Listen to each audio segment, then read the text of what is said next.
Hey everybody, today's guest is Shawn Stern, guitarist and lead vocalist for the Los Angeles, California punk rock band Youth Brigade. Together, we take a deep dive into the writing, recording, and inspiration behind the fan-favorite song, I Hate My Life, taken from their 1996 album, To Sell the Truth.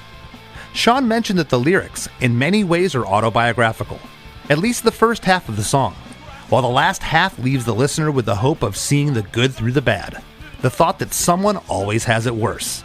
So be thankful for what you have. We both had fun regaling stories about producer Steve Kravac, whom I've worked with a number of times with Less Than Jake. And I even listed some Kravac-isms, as I call them, those moments within I Hate My Life that have Steve's fingerprints all over them. Shawn's list of accomplishments outside of Youth Brigade are impressive too, co-founding both BYO Records and the highly successful annual festival, Punk Rock Bowling. So for all this and a ton more, lace up those Doc Martens and I'll see you in the pit.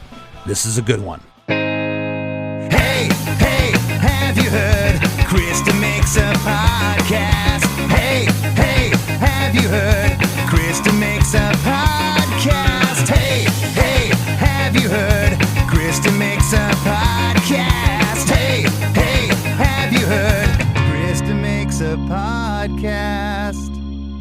Hey Shawn, how's it going? It's going well. How's it going with you?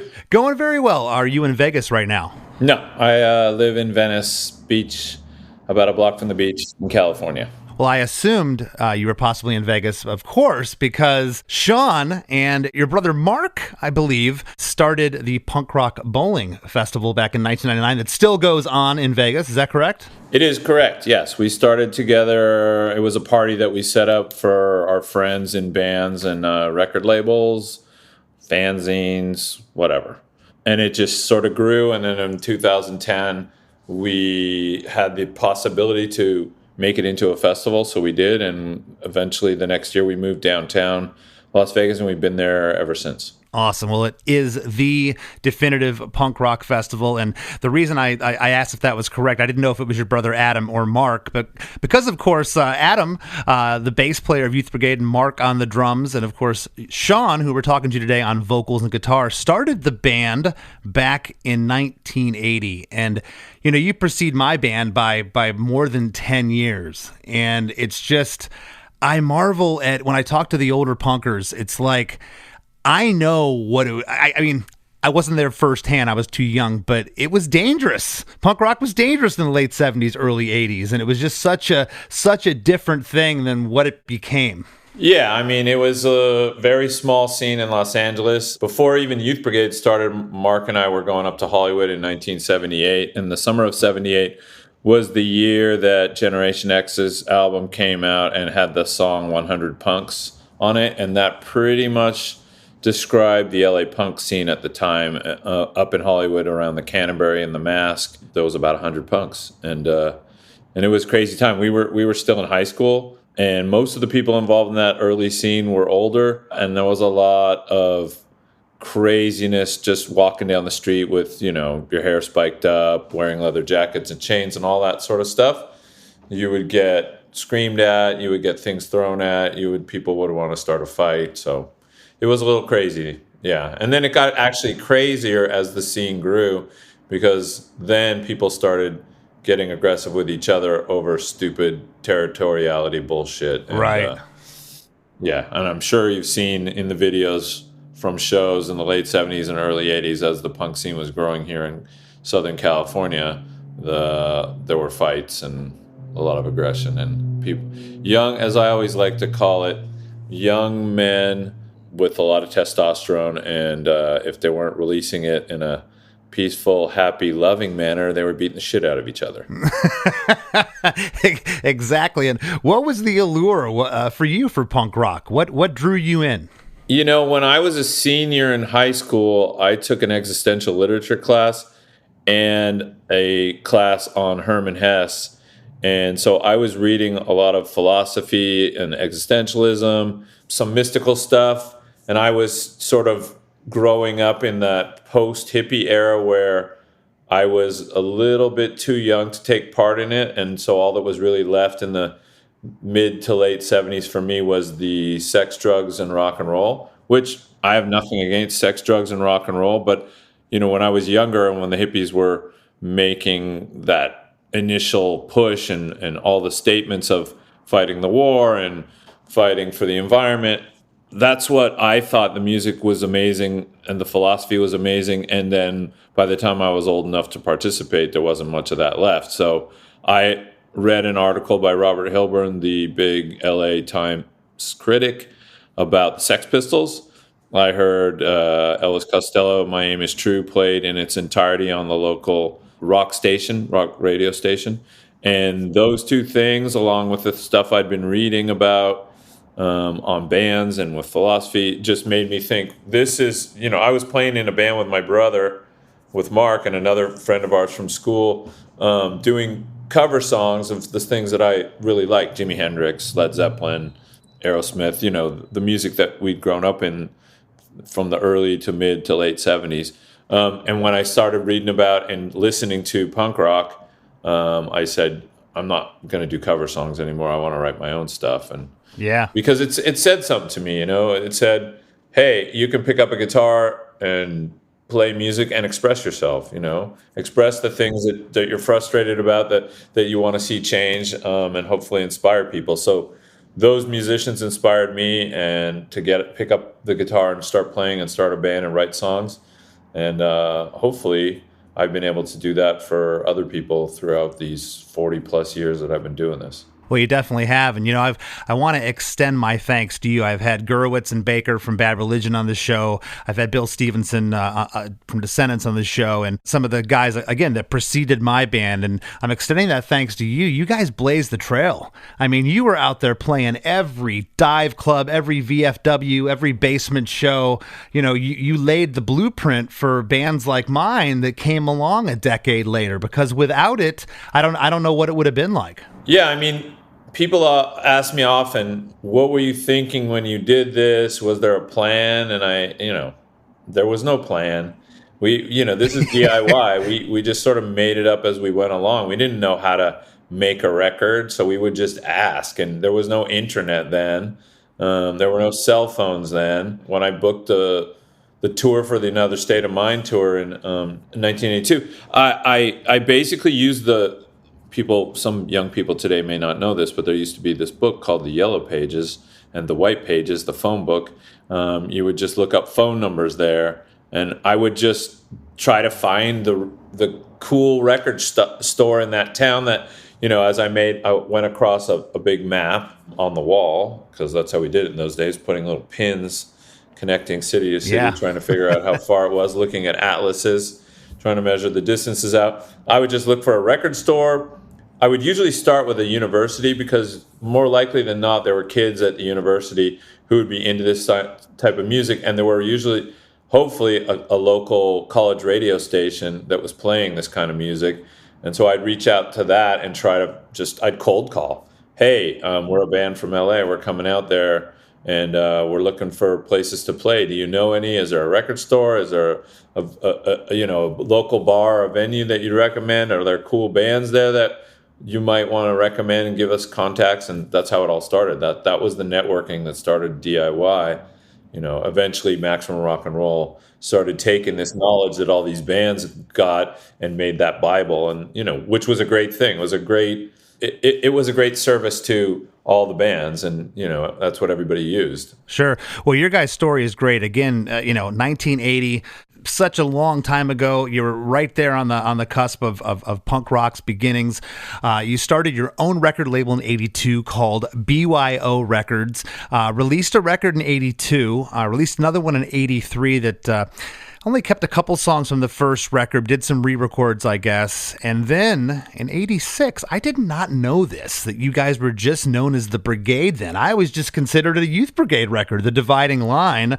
That's because I believe that Adam had left. Is that correct? Yeah, Adam left, and, it was the time when bands like U2 and some of these English bands that were considered punk originally, and they were branching out.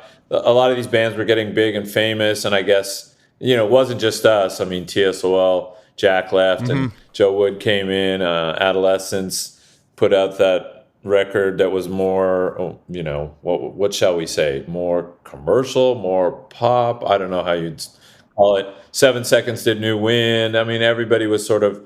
What happens is a lot of times is that you start getting better as a musician and expanding your horizons, and you start writing songs that are maybe a little bit different, and that's what we did, and it was fun to do it. It wasn't Youth Brigade. Well, it's interesting because after that, you released a record in 94, and then your final record came out in 1996 called To Sell the Truth.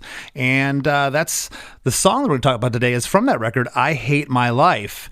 And I don't know if you recall, it was around this time, Less Than Jake did a show with you guys. I want to say it was in Jacksonville. We got thrown on the bill, and none of us talked to you. We were afraid. It was like you guys were like the elder statesmen at that point. It's like, oh, we can't talk to the band. But, I had obviously had heard of you before then, played with you guys then. And I have to ask, 96 was the last time you guys put a record, because around 99, the punk rock bowling thing started happening. So is that kind of where your focus went from that point? I know the band kept touring all these years, but as far as making new music, was that just not a priority? Well, we did release a split with Swingin' Utters. I think it was in 99. So that was half us and half them, and that was all new stuff. But yeah, I mean, you get spread pretty thin when you're playing in a band and trying to tour, and at the same time trying to run a record label on a shoestring budget. And then punk rock bowling didn't take up a lot of our time those first 10, 12 years. Really, when it became a festival in 2010 is when it really started becoming a business. Before that, it was just a party that, one weekend of the year. It didn't take a lot of planning for us, so that didn't take up time. It was just that sort of transition time of the late 90s through the early 2000s of the digital, revolution, you could call it, where basically record labels were becoming obsolete. The idea of making a record and pressing up vinyl or making a CD and selling it through stores, that was going by the wayside, and so that sort of happened as punk rock bowling was starting to become more and more of a focus, and Youth Brigade just, Adam came back and then he left and he came back. It was just always this sort of part-time thing because we were so busy with other stuff, and Adam got busy working. He works doing 3D rendering for movies. I mean, he studied graphics, all art and fine art. It's a bit fascinating to me that, your last record you put out, and this song, I Hate My Life, this is, one of your arguably most popular fan favorite songs. This tune, typically it's one of your first records, I like their early stuff, something like Fight to Unite or something. Yeah, but this was a later career song, which it's an old song now, but it was one of the last things you guys released, and here it is, your fan favorite song. And of course, combing through the song the past couple of days, I've had it on repeat a bunch and watched a bunch of live videos, and when you guys play this, the audience goes mad. Yeah, I mean, it's up there as a sing-along song along with Sync with California for sure. Yeah. I think we're still capable of writing good, fun punk rock songs because that's what we cut our teeth on. We were there early on, and that's the music we love, we still love, and But the important thing for me as a singer is that the vocals always have to be the lead instrument. That's the most important thing. The human voice is unique. You can't reproduce. I mean, people try to reproduce it with computers, and that's another thing we could discuss, but I'm still going to always be old school that you play guitars and drums and a bass and, if you have keyboards, but you have to learn to play your instrument, and the voice is an instrument too. And no amount for me of putting it through any computer or any of those devices that so many people do to hide the fact that they can't sing and they can't hold it, they can't sing in key. Is going to make that change for me. It's always going to be the most important thing because you don't normally sing along to a song to the guitar or the drums or the bass. You sing along to the vocals. And what the message that's relayed in a song is almost always through the vocals and through the words. So therefore, it's the lead. That's the focus of the song. I've always said that. I've always said that's why I think that rap, hip hop, and punk rock have such a kinship. It's all about the vocal a lot of the times. The rest of it's kind of this stuff that's kind of off to the side. This song, I love this track, and there's a couple other things I want to talk about before we jump into it. Johnny Two Bags from Social Distortion played on this record, which I think is really cool. Johnny's a friend, and he's awesome. And the album was produced by Steve Kravac, who's also produced a Less Than Jake record, as well as MXPX and Pepper. So I gotta ask, Steve's Canadian. I know you guys moved from Canada like around 1970 to the States. Did that come into play with Steve, or he just you kind of ran across him another way? Well, I mean, it came into play, but of course we didn't know him when we moved to the States in 1970. I don't even think he was born yet. Oh yeah, I don't mean like that. I meant later. Yeah, I mean, we as I recall, we met him in Canada, but he was living in Montreal for a long time, and then he moved to Vancouver.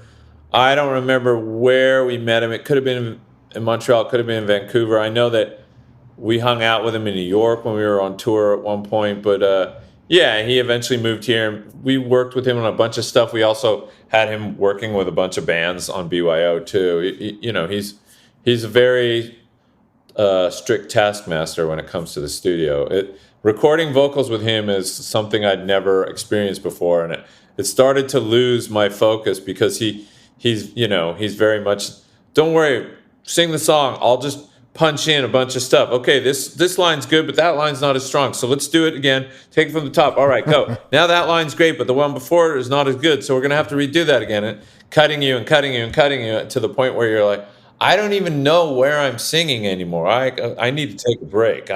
I'm used to just singing the song through, and maybe you screw up a line or two, you punch that in, but it was like a jigsaw puzzle. It was crazy. Oh yeah, I was a whipping boy in the studio for Steve with the vocals for sure. I'm right there with you. If you're listening, Steve, I love you. But yeah, he is once he gets it under the microscope, it's pretty it's pretty brutal. Yeah, but he does get results, so I will give him that. It sounds great. He does. Yeah. He does, and the record was mixed by a longtime friend. You'd worked with Tom Wilson prior to this, and Tom, of course, has worked with The Offspring, Face to Face, Bouncing Souls, and I think the track sounds great. It's 2 minutes and 48 seconds. There's 2 bars of drums that are played on the kick, tom, and snare. On the third bar, a single guitar panned off right comes in with the vocals, playing like these 3-chord stabs on the first 3 lines. Woke up, hung like a ton of bricks. Don't know where the hell I am. Who's sitting next to me? What did I do? I gotta be. Can't work or go to school day. Can't remember to do that anyway. Got some money, got them through the world's a mess. Woke up hung like a ton of bricks. Don't know where the hell I am. Who's naked next to me? What did I do? I've gotta pee. Can't work or go to school today. Can't remember if I do that anyway. Got some money, got no clue. The world's a mess. Yeah, I mean, you're in a band, you tour a lot. It's just the nature of the business, I guess, that you're out drinking every night and you're waking up sometimes and you don't know where you are or who's next to you. And first thing you do when you wake up in the morning is you got to pee. So that's pretty much my life. Do you recall writing the song? And what was the reason behind it? Were you like, hey, I got these lyrics in a notepad, or you woke up one day and said, I want to write a song called "I Hate My Life," or how did it transpire? Do you remember? No, I don't remember exactly, but the way I write is, I'll come up with an idea in my head. Maybe it's a line, maybe it's a sentence, maybe it's a few sentences. I'll write them down, and then when we start working, writing songs. Sometimes I'll do it by myself. It's an interesting process, but usually I'll come up with verse, chorus, some words. Sometimes I come up with the music first and then start just sort of humming through it, vocalizing while we're playing with no specific words. Sometimes I'll throw in a specific word and that'll give me an idea. Sometimes I'll have nothing and I'll just sit down and go, oh yeah, I wrote these few lines. This is good. And I'll just start writing and crossing out and sometimes it'll just come to you and you just go, boom, wow, I wrote it. Yeah. For me, it's never a rhyme or a reason. It just sort of happens. I gotcha. Do you typically cut demos? And did you cut a demo for this? Nah, we don't normally do that. We run everything in rehearsal. There's times when we go in the studio and still have songs that are just sort of an idea, and we put it together in the studio. As it got more and more, as we got older and we were getting more and more used to this, we would pretty well have stuff done by the time we got to the studio. Or, but there's times where I would sing a song for the first time in the studio. Yeah, that's what you did sometimes. You just, off the cuff, and sometimes that turned out to be the best stuff. Yeah, it can. You get really excited about it. Sometimes when you do something over and over again, it's not as fun.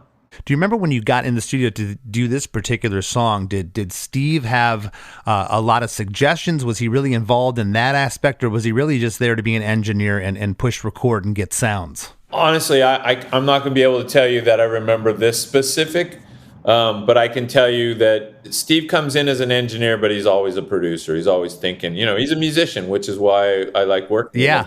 So, and he'll always give you suggestions. And if you say, nah, this is the way I like it, then he'll be fine with it. And if he gives you an idea that makes you say, yeah, that's a cool idea, I didn't really think about that, and we'll give it a try. I'm always open to trying stuff, especially when songs are not completely fleshed out. That works a lot, where he'll, either he or Mark or Adam or someone will throw in an idea, and we'll just sort of play with it for a while. Well, the reason I ask is I hear some Kravac-isms in this song that we're going to get to as we comb through it. Some things that I'm like, maybe Steve maybe had a hand in getting the band to do this part, and not that it's a bad thing. I think it's really cool. But Steve had a way of doing that. You mentioned he is a musician, so even though he's in there under the guise of I'm just the guy pushing the buttons here, he actually is producing as he goes through. Some cool stuff in this first verse. After the line, "I've gotta pee," that's when the full band comes in, bass and drums. Some cool drum hits happen at this time, at this turnaround on the second half of verse 1. And that is kind of like a running theme, that little turnaround that you do. It happens like 4 times in the song. I call it a hook within a song that you typically wouldn't think as like a vocal hook or a guitar hook, but sometimes the rhythmic pattern in the song can be just that. Next to me, what did I do? I gotta be. Can't work over. Yeah, I mean, that's Mark. He has a very unique style that definitely was, I don't know if I'd say signature, but it was important to the sound of the band. And, Steve definitely could have an influence on those types of things. I don't remember specifically about this, but I'm pretty sure when we went in the studio, this song was pretty well written, and I think we'd even been playing it on the road a bit. I'm glad you said that, because I meant to ask you that earlier. It slipped my mind. We used to do that back in the day. It wasn't going to get on the internet the next day in 2 seconds. You could go out and play a song and then decide to maybe add an extra verse or something when you went to record it because the other version wasn't out there yet. But I was going to ask you, so you kind of remember playing it maybe before you recorded it. Yeah, I mean, we try to. It's always, for me, it's always good to try new songs out and see what the audience reaction is. If you're writing stuff far enough in advance that you're going to record, I think there's value to that. That's one of the reasons why so many bands, their best record is their first record, is because, well, besides the fact it's the very first stuff they wrote, so there's some sort of creative genius going on there. Not always, but often. They've also been playing those songs out to people, and it's sort of what they cut their teeth on, and it's what makes them get that buzz where people are reacting to this. They don't know the band, right? They don't have a record out, right? So people are going to check this band out. They don't know what to expect, and they're growing a following. People are coming to see them again and again, and probably saying, when are you going to record a record? When is this going to be on a record? So that, to me, having been a record company guy for all these years and being in the studio with many, many bands, that's why, for me, in my opinion, so many bands, their first record is, one of the best, if not the best.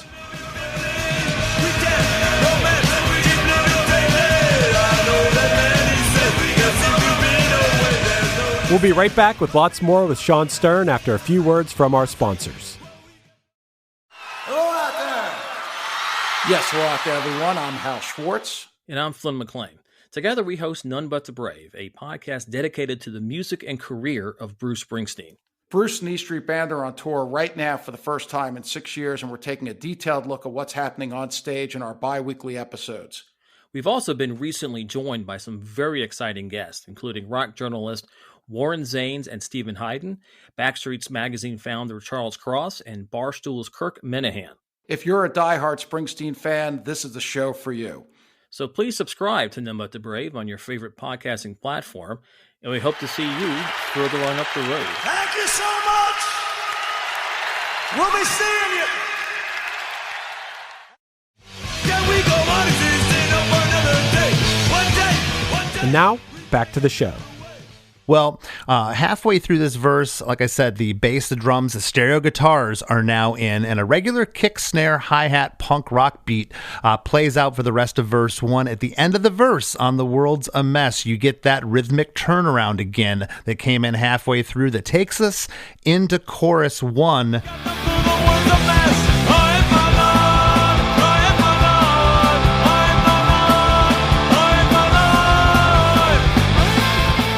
I'll tell you, Shawn, I'd have you set these up, but I don't know what really is to say outside of the lyric is, I hate my life, repeated 4 times. Yeah.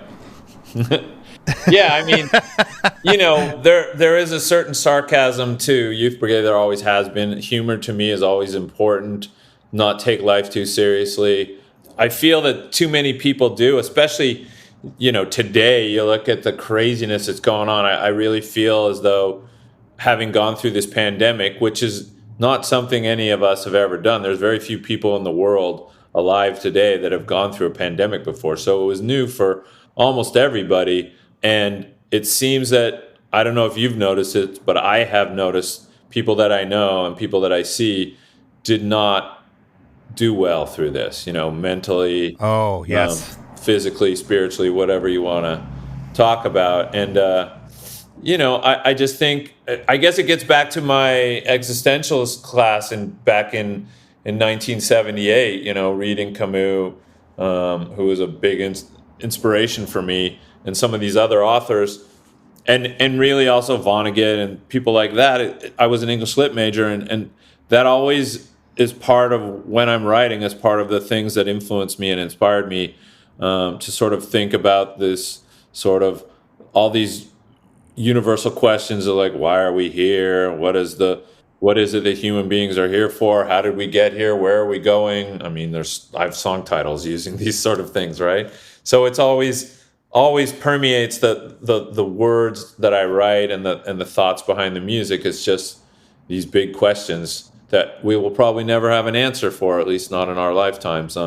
For me, and I don't want to jump to the end, but this song is really just about, you should be happy about the fact that you're alive and look at the positive. I'm always an optimist. I'm a glass half full kind of guy. Even as I get older, it becomes more and more difficult. I just think people need to look at the positives in life. And yeah, there's a lot of shitty things going on in the world. And yeah, we've gone through this pandemic. And yeah, there's a lot of bullshit in this society and this world. But the only way it's going to get better is if we try to make it better, and that's what I always try to carry through the message from Youth Brigade was always, we have to look at the positive things and try to make change and inspire change with other people, and that's what this song inevitably is about. Well, that's a great outlook. I got to tell you, made me chuckle. The first chorus, it's 16 seconds in, and we're in the chorus. Yeah. That's awesome. That's like classic punk rock. You're already there. Might be the quickest, Shawn, we've ever gotten to a chorus on my show. So it's awesome. Do you remember if the lead vocals are doubled here? They sound doubled in the chorus, not in the verses. Could very well be. I don't remember, but again, as we were talking about Steve, half the time you don't even remember how you got to the finished product. So. That is so true. You can't emphasize that enough. I know you and I know exactly what you're saying there, because yeah, he would when Shawn said that Steve would punch in back in the day before computers, you literally had to like punch the tape machine, record at the exact spot, and then in order not to record over the next word that you maybe wanted to keep or the next line, you'd have to punch out. You'd have to stop it. And Steve was kind of the master of that. And this is the first Kravakism that I came to, was these backing vocals here, these pads that are saying life, that runs throughout the chorus of the song and all the choruses, and there's a harmony on those pads. Was that a Steve thing, or was that something you thought of? We were always doing backing vocals. It was a big part of our sound. We were really influenced a lot by English oi bands like Sham 69 and Angelic Upstarts, Cockney Rejects, all that sort of stuff. And for sure, Steve knows that, and he was jumping in, and I'm pretty sure some of those high backing vocals was actually him, because I know that none of my brothers can sing that high. Johnny might have been able to get a few here and there. The high voice sounded like Steve, and it's funny, we got a couple of comparable singers in my band, and Steve was still like, "Hey, let me put a high harmony there." He was trying to sneak in. So Yeah. I thought maybe he had a play in that. Well, after chorus 1, the chorus progression continues for a 4-bar guitar solo, slightly ever so panned off to the right.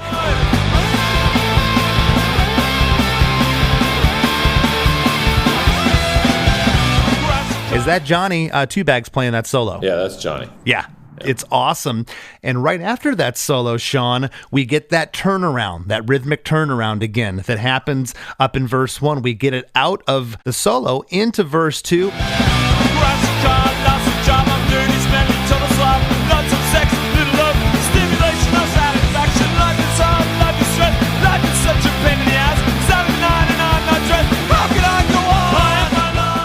Crashed the car, lost the job. I'm a dirty, smelly, total slob.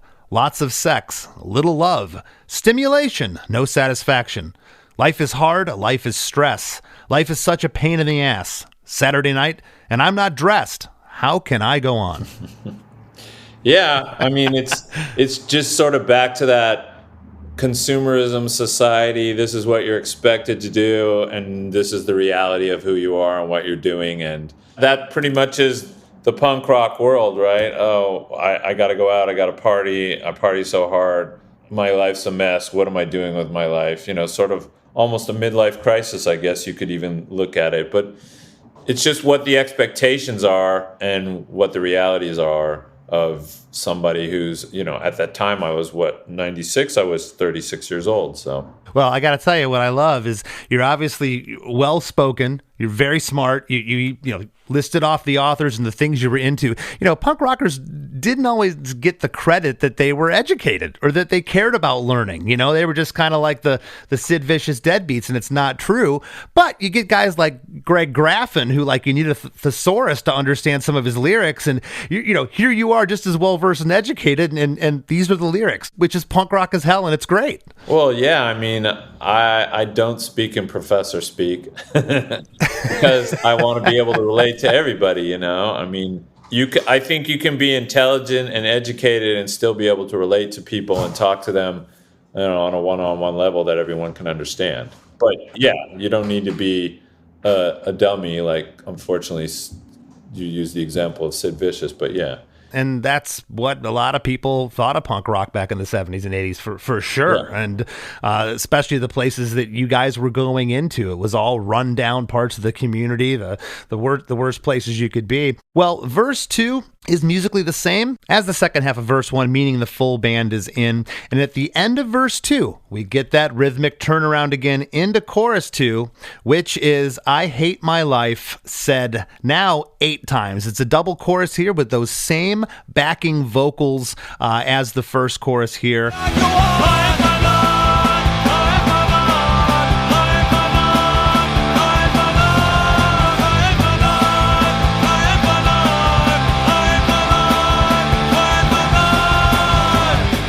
What I love about chorus 2 is you don't get that turnaround out of chorus 2. Woke up hung like ton of bricks. Don't know where the hell I am. Who's naked next to me? What did I do? I gotta pee.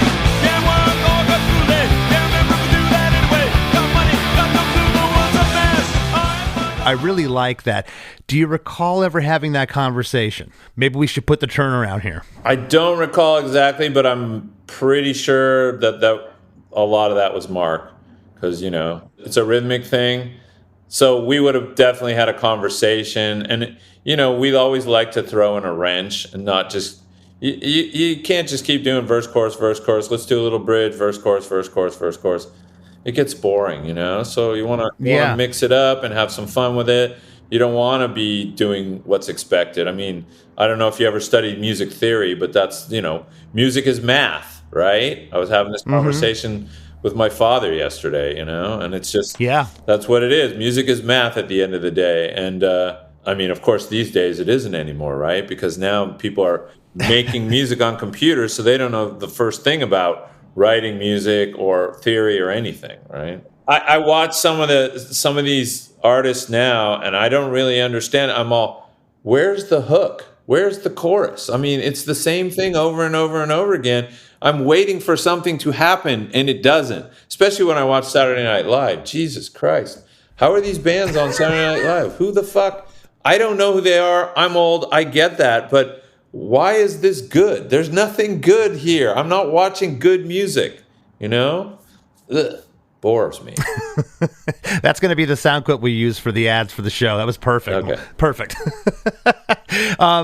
Verse 3. Woke up hung like a ton of bricks. Don't know where the hell I am. Who's naked next to me? What did I do? I've got to pee.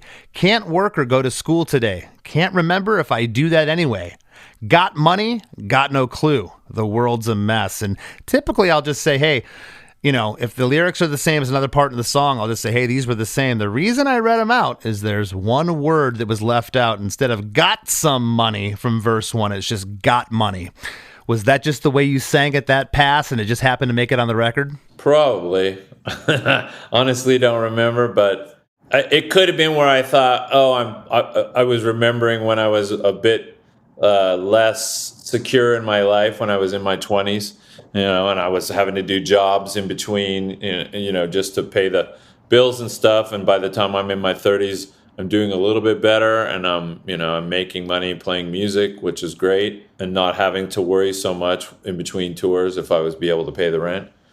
So by that point, I had money. So yeah. Well, I always ask those questions, and again, this song's almost going on 30 years old. How are you going to remember that? But that's what intrigues me about this. And when I get it under the microscope here, I'm looking at all the words. And why didn't he say some there? Sometimes people have a perfectly good answer, and sometimes they don't. And sometimes when they don't, it's just as good as if they do have an answer for it. Yeah, no, I get it. Yeah, well, the drums go back to the re-intro feel with the kick, snare, and tom. And the first guitar stab out of chorus 2 is in stereo. But when the verse comes in, the following 2 are panned off right with one guitar, just like verse 1. And then halfway through, we get the whole band in. Chorus 3, again, is I Hate My Life, said 8 times.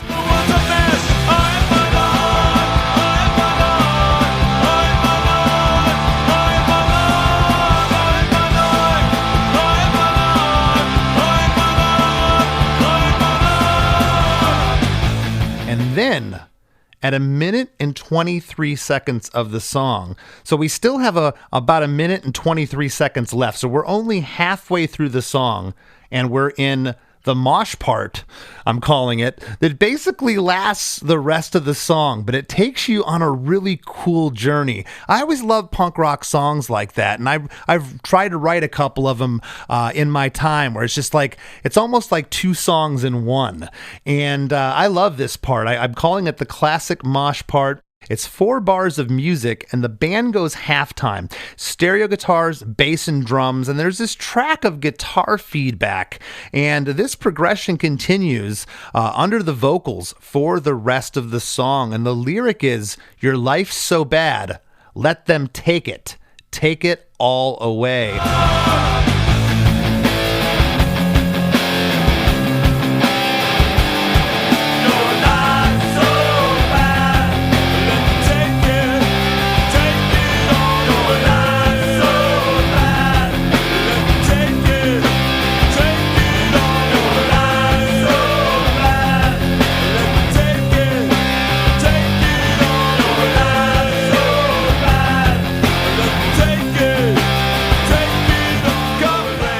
On the line, your life's so bad, it sounds like there's a couple, like it's not like a gang vocal, but it's more like a bunch of vocals in unison on that part. Is that what you did there? And there's no harmony on it. Yeah, I'm sure that's what we did. I mean, it sounds like it. I don't remember exactly, but you know, knowing Steve, yes. It was rare that he would leave anything just to one single voice out in the wilderness by itself. It's just not Steve's way of doing stuff.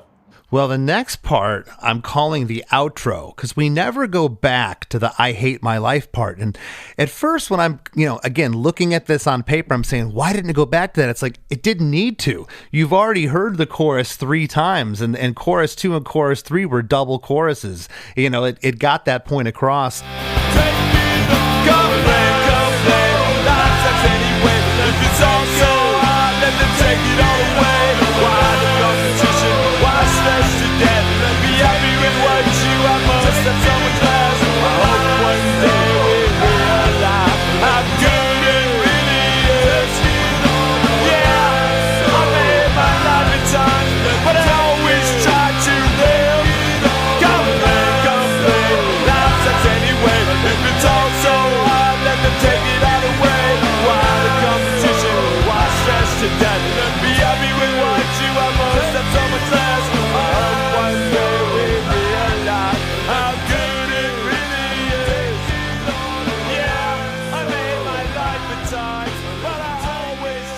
The lyrics here at the end, and it basically repeats till the end of the song. Complain, complain. Life sucks anyway. If it's all so hard, let them take it all away. Why the competition? Why stress to death? Be happy with what you have. Most have so much less. I hope one day we realize how good it really is. Yeah, I may hate my life at times, but I always try to live. I got to tell you, you already touched on it, Shawn, when you said, talking about today and, trying to make the best of it. I love this wrap up of this song because those lyrics are kind of in stark contrast. The rest of it, you could even say it's a little silly at times. And this kind of reeled it all in. And man, this is about as poetic as you can get for the times right now. Yeah, I mean, I like to say that, some of the stuff that I've written as far back as the early 80s is still so relevant today. As I said before, people always ask me, did you have a plan? Are you looking forward? I don't think most people, when they're creating their art, are thinking, ooh, this is going to be so relevant to what's going on in 30 years, because how are you ever going to know? You write about the things that are happening to you that affect you at the time, and I always try to look at them in a more universal perspective. And, it's always good to be able to tell, because really what music is, what film is, what writing books and novels and, journal articles, all that sort of stuff, what all of this is telling stories. That's what humans do. They tell stories. And it's tried and true throughout history is storytelling to convey bigger ideas about how this adventure, this story about this specific person can be relayed universally, right? To the rest of humanity, hopefully, that people can learn from the things that we do, that people can relate, that you can have an understanding that even though I'm living here in California, that hopefully somebody, living halfway across the world in a different country, in a different culture, can still relate to the things that I'm talking about, which is, yeah, life is tough. And here in America, sure, it's tough, but consider what's going on in some countries where you don't wake up every day knowing if you're going to get something to eat or you're going to have a safe place to sleep. So this is what I'm always thinking about, and it always inspires what I'm writing. And, even when I'm being silly, I'm always going to try and bring it back to seriousness. I think people should be able to laugh and enjoy life, but at the same time, be understanding that you only have one life. Try to make the best of it. Try to help other people, inspire other people to carry on these ideas and these ideals and make the world a better place. That's really all you can do, is make the world a better place, however that may be for you. That's awesome. Well, another thing that sounded kind of Steve-ish here, Steve Kravac, was the bridge refrain, the vocal. Your life's so bad, let them take it all away. It continues to run under this lead vocal for the rest of the song. Was that Steve's idea or something that you came up with? Nah, that's pretty much me. I mean, I came up with all this vocal because I sing it all, and then we started having the other guys jump in and take some of it because I can't sing everything. But probably a lot of it is me, and I'm sure if all the double ups and stuff like that, especially anything that's sort of more chanted is going to be, gang vocal is always going to be my brothers and Steve. And then when Johnny was in the band, now we have another Johnny in the band who's a great singer too, who sounds like me so much that it's kind of scary, but it's great because, I can't sing as much, as quick, as strong as I used to. So it's great to have him in the band and be able to do to help with the backups and stuff. Yeah, that's great. Well, when this complain lyric comes in, this outro, I'm calling it, the stereo guitars open up a bit here. The drums go to the crash cymbal. It's no longer that tight hi-hat that was in the mosh part. The feedback from the overdub guitar is running until the end of the song. The vocal hook from the bridge, once again, that's lying underneath this whole lead vocal until the end of the song. And it's that same backing vocal hook. It's the same notes, except bad, the word bad. So when you're saying your life so bad in the bridge, it's your life so bad, it goes up when it's underneath the lead. I love that note change. It's awesome. I just like to always mess around with the stuff. And so if especially when you do the gang stuff, because I'm able to try and mess around with it, I'm always going to try and do something to make it a little, because I know that not everybody notices these things, but I know that musicians always do. It's like when you go see a band play, right? When the band screws up, 99% of the people don't see it, but you see it. You know it. Sure. You notice it. Like, oops, missed that one. Yep. I know, and I noticed that note go up. I'm like, that's cool, because otherwise it's just the same thing repeating, which would have been cool, but this adds that one note. I love it. The second time that the complain refrain, that whole lyric happens, the music begins to fade out here. And, Steve Kravac didn't invent the fade, but I know he's a fan of it. Oh, yeah. That was the last thing I had to ask. Did Steve want to do the fade, or did you guys? Oh, it was all of us. We all came, we loved that idea. And then, and then it'll come back. I don't know, what's something like a minute and a half later where nobody's expecting it. Yeah. If you leave the song on, why is it quiet for so long? And you're working, and then all of a sudden, boom, and what the hell? And then we threw on the end too. We did a cover of that Smith song, which comes in, 10 minutes later. Yeah, if you're on a CD and you're not getting up to change it or anything, and then it's just like, what?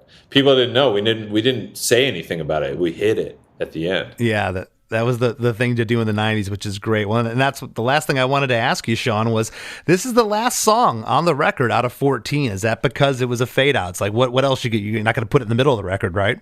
It was always important when we were sequencing records, whether it was ours or some other bands, you always want to kick it off with one of your best songs. You always want to end it with one of your best songs, because those are the two things that people are going to remember, right? The beginning and the end.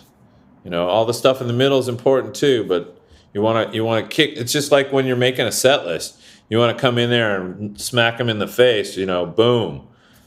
Get people excited, and you got to end with a big classic, really good song. That was, for us, that was a strong song, and we knew that it worked well in the end. That's awesome. Well, listen, I want to thank you for sitting in today, and congratulations on all your continued success with the band and outside of the band. And is there anything you'd like to leave the listeners with before we break? First, I just want to say thanks for the opportunity to let everybody hear what I have to say, music-wise and talking-wise about it. And I just, I always say I'm super appreciative to everybody who's supported us all these years. We couldn't do this without people coming out and supporting us. There'd be no reason to do this. And the fact that I've been able to play music and earn a living doing something I love and hopefully inspiring people, I've been doing this for over 40 years. It still amazes me that I'm so lucky to be able to do that. That's great. Well, again, best of luck out there, and thank you so much. Thank you. Violence, violence, violence, suffocates, violence, violence, violence, doesn't make any sense, violence, violence, violence, can't stop it, violence, violence, violence, do you want to? I hope you all enjoyed that conversation with Shawn Stern, but don't go anywhere. We'll be right back with lots more Chris DeMakes a Podcast after a few words from our sponsors. Hey, this is Dewey Halpus, host of Peer Pleasure on the Sound Talent Media Podcast Network. Join me each week as I explore another long-form conversation with one of your favorite musicians, actors, comedians, or creatives. From Chino Moreno of the Deftones, John Gorley of Portugal the Man, to Fat Mike from NoFX and Ian MacKaye from Fugazi and Minor Threat, we go all over the map. From Fall Out Boy to Slayer, Pure Pleasure has it all. Check us out now on Sound Talent Media. As we near the end of the show, here's a band you might not know. Welcome to this week's Band You Might Not Know. If you'd like your band to be considered for Chris DeMakes a Podcast, all you have to do is email your best song via MP3 only and a short bio to bandyoumightnotknow@gmail.com. This week's featured artist is Point Blank, a hardcore punk band from New York City, consisting of Ken Wagner on vocals, Dan Perella on guitar, who was a founding member of New York hardcore legends Underdog, Chris Capella on bass, and Nate Ward on the drums. Their latest album is called We Will Rise Again. Here's a snippet of their song, Memories.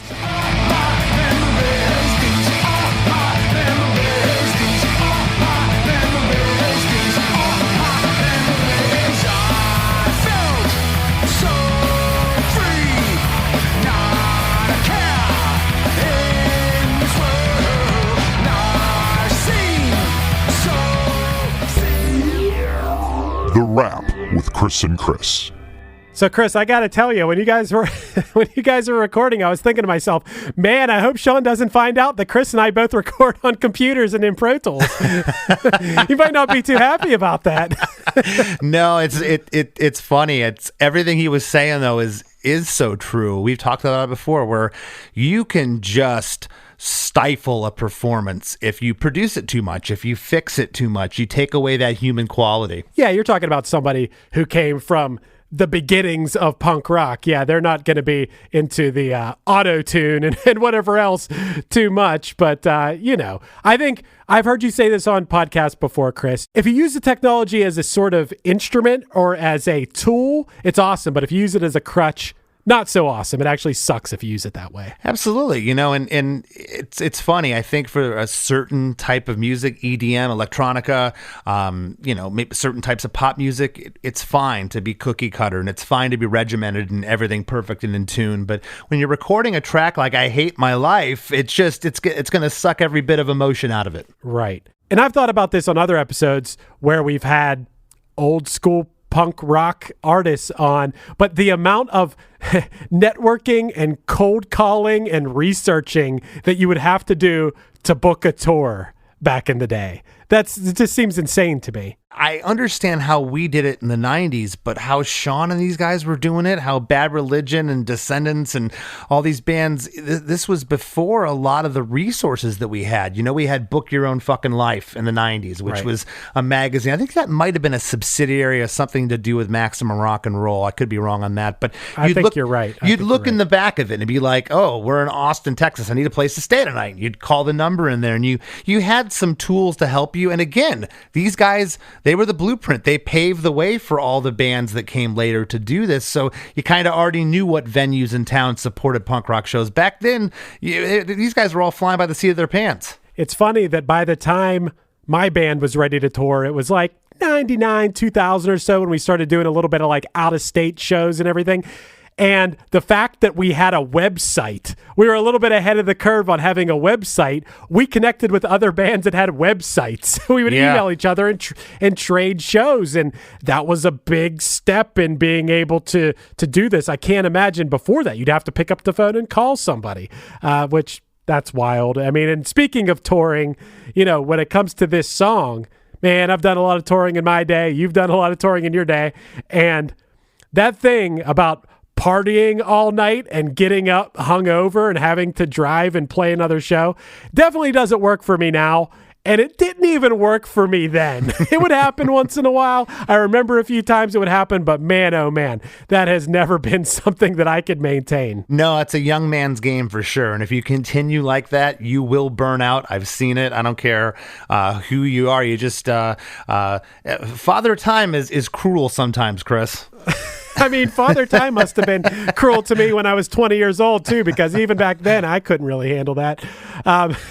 Chris, I was laughing, too. I was thinking to myself, what bands on Saturday Night Live was Shawn talking about that are this bad? So I looked at the last couple of years. I didn't look at like the pop, like, okay, pop is a whole different thing. There's been a lot of pop artists on there, but the bands that have played the last couple of years, he's either talking about Coldplay, Japanese Breakfast, Arcade Fire, LCD Sound System, Bleachers, the Foo Fighters, or Bruce Springsteen and the E Street Band. Either way, I'm like, who is he talking about that's this bad on Saturday Night Live? I just thought that was funny.